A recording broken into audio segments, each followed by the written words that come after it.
दोस्तों, आज हम भारतीय साक्ष्य अधिनियम की धारा 3 पढ़ेंगे, जिसमें कहा गया है कि किसी वाद या कार्यवाही में विवादक तथ्य एवं सुसंगत तथ्य का ही साक्ष्य दिया जाएगा।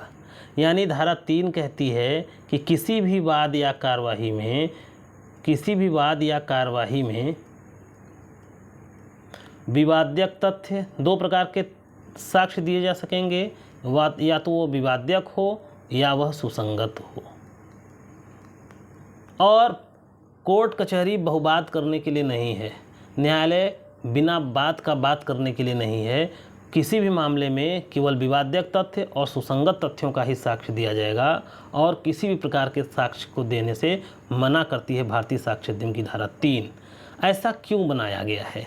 ये भारतीय साक्ष्य अधिनियम की धारा 3 शुरुआत में ही ऐसा क्यों कह देती है कि मामले में केवल विवादक तथ्य और सुसंगत तथ्य ही दिया जाएगा? इसके यही जानने का कोशिश आज हम इस वीडियो में देखेंगे। देखिए, भारतीय साक्ष्य अधिनियम निम्नलिखित 3 मूलभूत सिद्धांतों पर आधारित है। क्या 3 मूलभूत सिद्धांत है?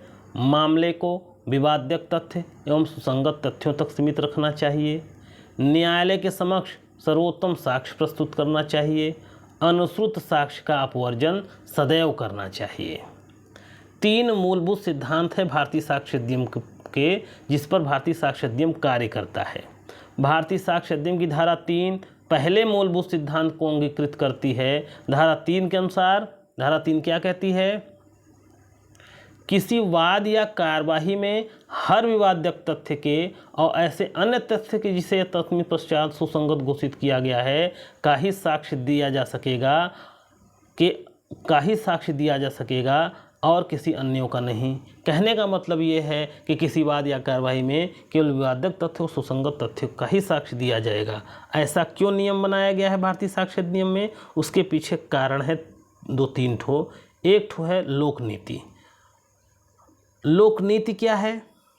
लोक नीति यह है कि मामलों का जल्दी से जल्दी निपटारा होना चाहिए, ठीक है, और निपटारा तब होगा जब उसको सीमित बातों तक सीमित रखा जाएगा।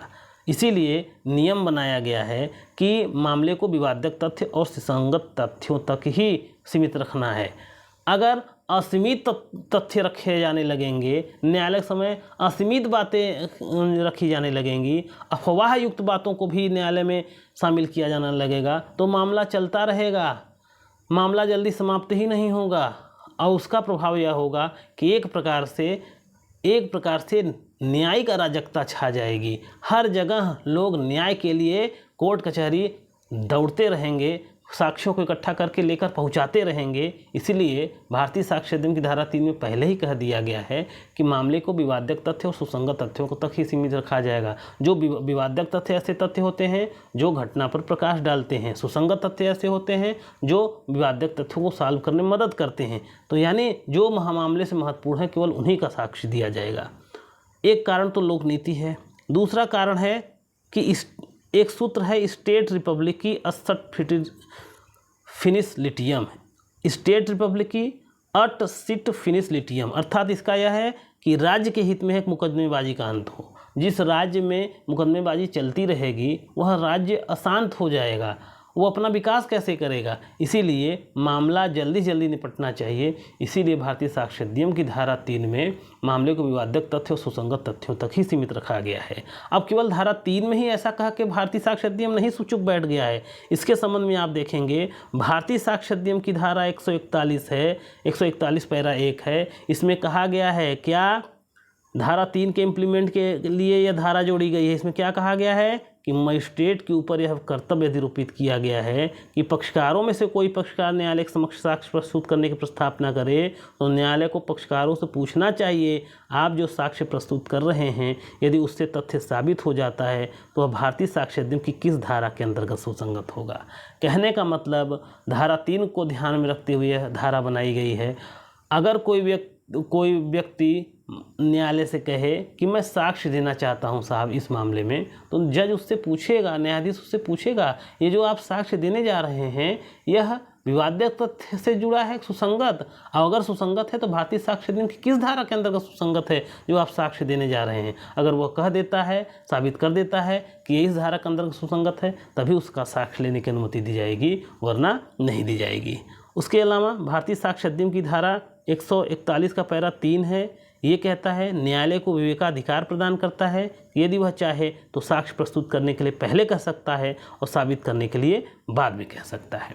कोई प्रस्थापना करे कि मैं साक्ष्य देना चाहता हूँ, तो जज कह सकता है कि किस धारा के अंतर्गत सुसंगत है। अगर वो कहे साहब पहले मुझे कहने दीजिए तो मैं प्रूफ कर दूंगा किस धारा के अंतर्गत सुसंगत है, तो ये जज के विवेक पर है कि वो कह सकता है कि आइए साक्ष्य दीजिए और प्रूफ करिए कि किस धारा के अंतर्गत सुसंगत है। तो यानी पहले वो साक्ष्य देने के लिए कह सकता है, प्रूफ करने के लिए बाद में कह सकता है। यह जज के पास विवेकाधिकार है।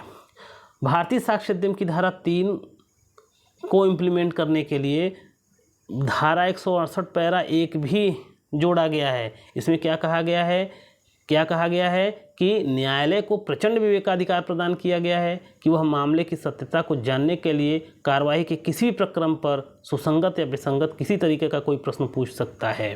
कहने का मतलब न्यायाधीश सुसंगतता और विसंगतता निर्धारित करने के लिए कोई भी प्रश्न किसी भी समय पूछ सकता है।